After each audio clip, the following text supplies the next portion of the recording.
اسماك المبروك من عيله اسماك الشبوط، موطنها الاصلي قاره اسيويه وهي طعام محبوب جدا هناك، لكن في الشرق الاوسط مش محبوبه قد كده في الاكل، مع ذلك ليها اهميه اقتصاديه كبيره جدا. ولان في انواع كتيره جدا من انواع المباريك فاحنا هنركز على مجموعتين من انواع المباريك.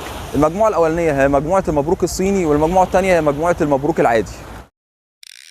بسم الله والصلاه والسلام على رسول الله. اهلا بيكم في قناه السمك في اسكندريه، معاكم عمرو ابو الوفا. والنهارده ان شاء الله هنلف لفه كده على انواع سمك المباريك، وهنبدا الاول بمجموعه المبروك الصيني لان دي المجموعه الاشهر بالنسبه للمستهلك العادي. اول نوع معانا في انواع المبروك الصيني هو مبروك الحشائش، وده عملنا له محتوى خاص بيه قبل كده وقلنا فيه تفاصيل كتيره جدا. النهارده هنزود بس ان ليها اسم تاني اللي هو الامور الابيض، وده نسبه لمنطقه امور في سيبيريا، واللي هي يعتقد ان هو ده موطنها الاصلي. استوردتها وزاره الري في مصر سنه 1969 بهدف مقاومه الاعشاب والحشائش في الترع والمصارف، وده لانها سمكه عاشبه درجه اولى بتاكل اكتر من نص وزنها اعشاب في اليوم الواحد. يعني هي لو سمكه وزنها 2 كيلو هتاكل اكتر من كيلو اعشاب في اليوم الواحد. النوع الثاني من المبروك الصيني هو المبروك الفضي، وطبعا ده اشهر من نار على العالم لانه اكتر سمكه بتستخدم في الغش التجاري، وعملنا له محتوى مخصوص عنه قبل كده. هنزود بس النهارده ان في بعض الناس بتقول ان لحمه ضار وبيسبب امراض خطيره. طبعا الكلام ده غير صحيح، هو مجرد سمكه عاديه خالص زي اي سمكه، بس فيها شوك كتير ولحمها غير مستساغ بالنسبه لنا. مع ذلك برضو في مصر في ناس بتاكل منها الاحجام الكبيره عشان يعرفوا يشيلوا منها الشوك،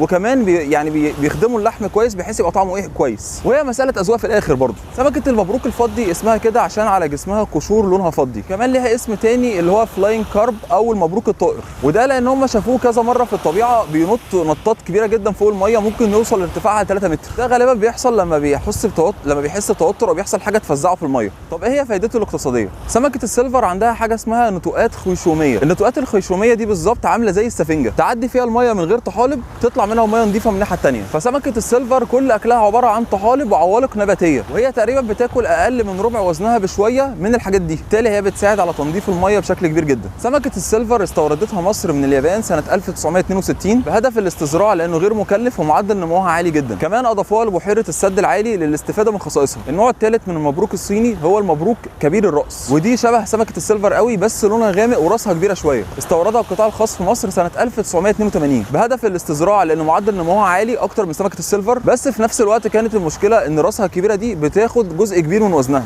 يعني انت مثلا تشتري السمكه هتلاقي ربعها راس مثلا او اقل شويه من ربعها كده راس. وفيها ميزه كمان على سمكه السيلفر انها هاديه وبروطه في الميه، مش بتعمل مشاكل ولا قلق ولا بتنط ولا الكلام ده.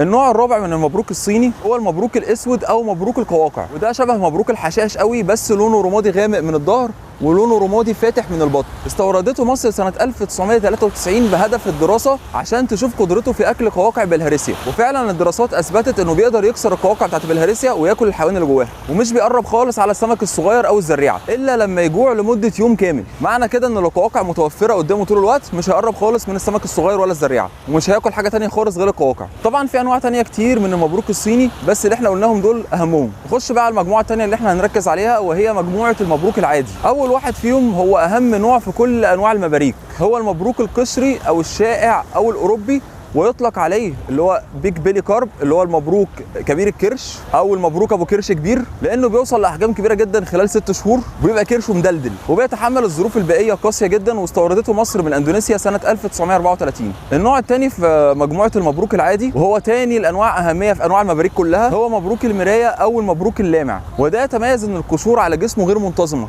تلاقي شويه كده فيهم قشور وشويه ما فيهاش، وده استوردته مصر من فرنسا سنه 1949. النوع الثالث من المبروك العادي هو مبروك الجلدي، وده مبروك بيكون على جسمه ما فيش اي قشور خالص. وفي كمان حاجه اسمها المبروك الخطي، وده بيبقى مبروك ما فيش على جسمه غير صف واحد بس من القشور.